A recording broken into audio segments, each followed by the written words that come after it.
1 of 'Tis the Season-a-thon, and I'm a little bit behind. It's almost 10 o'clock and I haven't read anything. I'm going to drive over to the coffee shop. I have a nice little drive over there. So I have the audiobook to 10 Blind Dates by Ashley Elston downloaded. So I'm gonna listen to that on my way to the coffee shop, and then I'll listen to some while I'm there and then on my way home.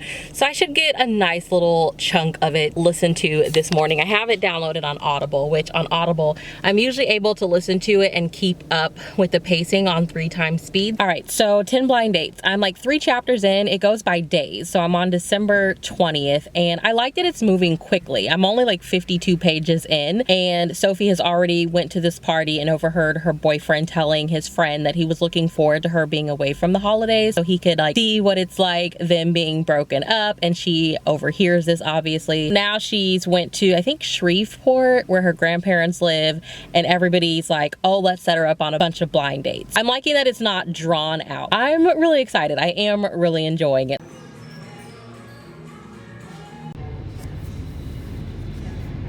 I'm waiting on a train to go. It's like stopped on the tracks, so we're literally just stuck here in this line. So I have made my way to December 23rd in 10 Blind Dates. So I'm about 119 pages into it. It's really good. I honestly feel like my favorite part of it is just, I really love the fact that, you know, Sophie went through this breakup and you could tell that she really felt some type of way, but now she's going on these dates and she's having fun. She's surrounded by friends and family. It doesn't feel like she's doing anything maliciously. Obviously, this is a modern day story, so social media is a thing, and people, you know, she's going out, she's having fun, and people are posting photos, and it has gotten back to Griffin, the now ex-boyfriend, and he's feeling some type of way. He's second guessing himself, and I'm like, yeah, you see your girl out here having a good time and now you want to double back. It doesn't feel like she's doing anything with the intentions of it getting back to him, and it doesn't feel like she's doing anything with the intentions of, oh, let him find out and maybe he'll change his mind. Like, it really just feels like she's out here living her best senior year life. Okay, I'm at Sonic and I've listened to a little bit more of 10 Blind Dates. I feel like I know who the one is going to be, and it's one of those scenarios where he's been in the picture the whole time. So I'm just anxious to see if I'm right, and if I'm right, how Sophie comes to that conclusion. However, Griffin has really been in his feelings. He showed up to Sophie's grandmother's and he was basically like, go ahead and finish the rest of your blind dates. If you come back to me, I want to be sure that you're 100% that I'm the one. So I was like, dang, he has really been in his feelings seeing Sophie out here having a good time. So I haven't done any reading. I sat down with the intention of just editing one Vlogmas vlog, and before I knew it, I ended up editing like 5. So a good like 3 hours have passed. I could have had 10 blind dates finished, but it's fine. I think I have like 2 hours of listening time left. So my husband's making dinner. I'm about to sit down and read. I haven't finished a book in a day in a while, it feels like, but I finished 10 Blind Dates by Ashley Elston, and guys, I really loved this book. I feel like this year I have tried a few young adult novels and I just could not get into it. There was just something always missing, but this one, I just was immediately hooked into the story. I loved the heroine, I loved her family, I loved her friends, and I really appreciate that because I feel like a lot of times with young adult novels, I've read them and then I finished it and I was just like, dude, these kids are just out here. Like, where are the parents? The heroine in this book the entire time is surrounded by family. Like, her parents are away, but they're close, and you know where they are and you understand why they are where they are, but she's still surrounded by family. And I just feel like it was the perfect mixture of a little bit of romance, friendship, family. Like, I just feel like the author got so many things right with this book, and she just really did a great job of capturing what it feels like to be a senior. I haven't been a senior in a long time, but I do remember like just being on the edge of like being an adult. Like, you're still a kid, you're still living at home with your parents. I feel like she really captured that really well, like especially once the romance kicks off and it's the end of the book. You know, she's still a kid. She's, you know, her parents are there. They're just like, hold up now. There are certain things that we're not comfortable with yet. It's one of those books I'm definitely going to save because my daughter is 11 and I hope that she reads it in the next couple of years. I do have a novella downloaded on my Kindle that's a holiday romance, so I'll probably try to read some of that tonight. It's only like, I think it's like 90 something pages. And I have the audiobook for Cowboy Christmas Homecoming, which was not on my 'Tis the Season-a-thon TBR, but Hoopla will be taking it back on the 4th, so I need to get it finished. Happy day 2 of 'Tis the Season-a-thon. I finished Cowboy Christmas Homecoming by June FAVER, and I really enjoyed it. I just realized I haven't even put on Goodreads that I finished it. I think I'm going to rate it about 4 out of 5 stars, and I'm looking at my bookmark. Oh my gosh, 75 cents off of mashed potatoes, and this is good until January the 3rd of 2020, so let me not lose that. I enjoyed it. I will say that it started off a little bit slow. I think it was just me getting used to June FAVER's writing. I've never read anything by her. This is, I think, like book 4 in the series, so I do feel like there were some things that I missed out on a little bit. So it follows Zach. He's a war veteran. He's now home out of the army, and Stephanie, who is a local firefighter. I don't know if this was addressed in a previous book or not, but Stephanie rescued some kids who witnessed their mom being murdered, and now she wants to adopt them, but because she is single, and according to the social worker, because she has a dangerous job, she is not really considering her as a person to adopt them. So she is kind of going through that, and this is their romance. Look, I got something. What do you have? Stinks. Some juice. Stinks. Okay. They're not juices. They're not juices now. Okay. I gotta go downstairs. All right, you go downstairs first. I'll hold it. So Stephanie's not being, the social worker's not even considering her really. She's not taking her seriously, even though Stephanie loves the kids and the kids love Stephanie. Zach was probably my favorite character out of the book. I feel like June FAVER did a really wonderful job with him of just capturing how it is to be a veteran, and every time you go home, even though you're around family, like these are people you know, you just realize how much life has went on with you being away, and it's just this weird feeling of being like an outsider even though you're not, and it's kind of isolating. So I feel like his character was written really well. It was wonderful. I ended up really enjoying it. So I will say, if you're looking for a good cowboy Christmas romance to add to your TBR, it is definitely worth the read. It had an element of suspense in there I wasn't expecting, and it was definitely steamier than I was expecting. So don't be fooled by the mass market paperbacks you find at the grocery store with a cute cowboy on it, because honestly, you never know what you're gonna get. And so now I'm going to move on to The Giving Heart by Toni Blake. I've already listened to like a page of it on Scribed, and I think I'm going to enjoy it. Lila is like house sitting for her sister, but I didn't know that, like, I guess they inherited an inn from their parents or their grandparents or somebody. So I think it's going to be enjoyable. I really want to get as much read today as possible because I want to spend tomorrow morning focusing on school. So I'm going to read some of this, and then I definitely need to finish up the novella that I have on my Kindle. I'm blanking on the title, but if I get it finished, I will check in with you guys and let you know. Happy day 3 of 'Tis the Season-a-thon. It's about 2:30 in the afternoon, and I honestly could not tell you where the morning went. It was just one of those crappy mental health mornings, and I'm trying to do better. I've just told myself, responsibility-wise, everything that I need to get done today can wait until tomorrow, so that's the plan. I'm just going to read my romance novels and watch some Hallmark. My current read is The Giving Heart by Toni Blake, and I'm currently on, I just reached chapter 10, so I'm about 134 pages into it. I'm really enjoying it. There is a part that had me a little bit confused. I do feel like it might turn into a weird like love triangle, but I'm not sure. So Lila is in sitting for her sister Meg, who's away, and she's met Beck. She's trying to like keep him at bay as much as possible because she feels like he's the enemy, being that he's there to cut down the trees behind the family's inn. They end up having this sizzling night together after she has told Suzanne, who she's been hanging out with, it's one of her sister's friends, to basically use her charm on Beck to persuade him not to cut the trees down, because she knows that Beck was really interested in Suzanne,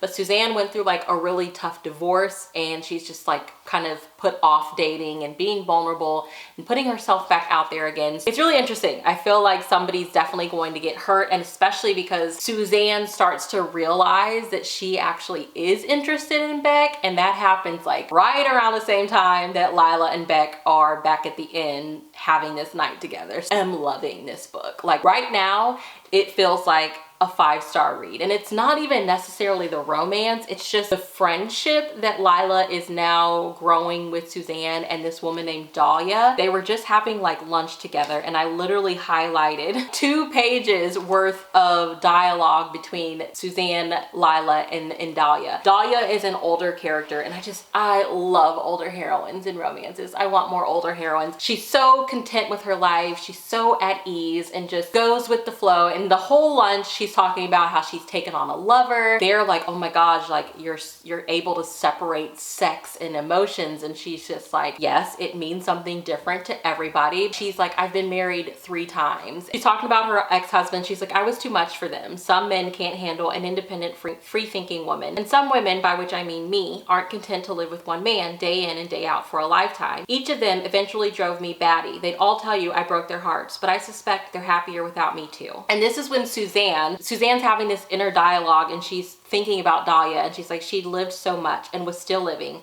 And Meg was living too with Seth. She made changes in her life, acted boldly, determined what she wanted, and gone for it. What am I doing? And so Lila is like, I can't imagine that. It sounds complicated. And Dahlia's like, life is complicated. I'm making it all sound much simpler than it was. But the upshot is I had to spend some time forgiving each of my husbands for not being what I wanted. And I had to forgive myself for being too independent to be fulfilled by one man. I know I hurt them, and I truly regret that, but life goes on, and I've always resolved to keep living mine in whatever way feels best to me at any given time. Ultimately, I do better on my own than with a lifelong companion. Lila asks Dahlia, so you don't feel any attachment during intimacy. And Dahlia says, some women get attached through sex, some don't. I've learned not to. And Suzanne says, I would hate not to, because it's this ultimate union, the closest 2 people can get to one another. I want to feel something profound from it. Suzanne's still having her inner dialogue here, because if even Dahlia in her 60s with her silver hair had a lover, shouldn't Suzanne be out there living life the same way? Living, loving, romancing, riding the waves of it all, rather than letting them pull her under. And I just love that. I loved it so much. So on top of there obviously going to be a romance that I know I'm going to love, and I'm just really interested to see how it all plays out, being so these 2 women are obviously interested in the same man. I just love that insight into the mind of this character. She feels very much like a real woman, and I love when we get characters that feel very realistic. Okay, so Suzanne has kind of started to piece together the fact that Beck is feeling Lila, and I'm just so anxious to see like where this story is going to go, because I really do feel for her. I really do like her as a character, but it just kind of feels like it's one of those too little too late kind of things.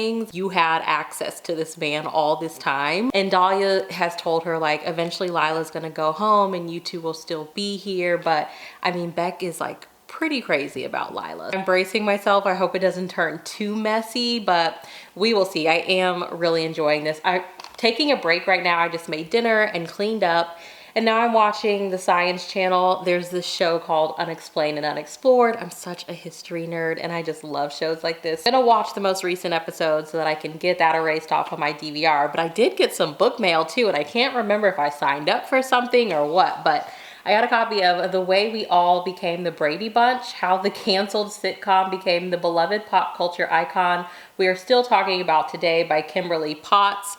And I'm really interested in this. I love classic television. A friend of mine actually asked for me to talk about that during Vlogmas, so I'm trying to figure out what specifically I want to talk about. But yeah, I love classic TV. I remember growing up and the Brady Bunch, I think it was like the first show that came on Nick at Night. I don't even know if Nick at Night is still a thing, but growing up at like 8 o'clock, all the kids shows would stop, and it would go into like the Wonder Years, the Brady Bunch, I Love Lucy, and the Munsters, and Happy Days.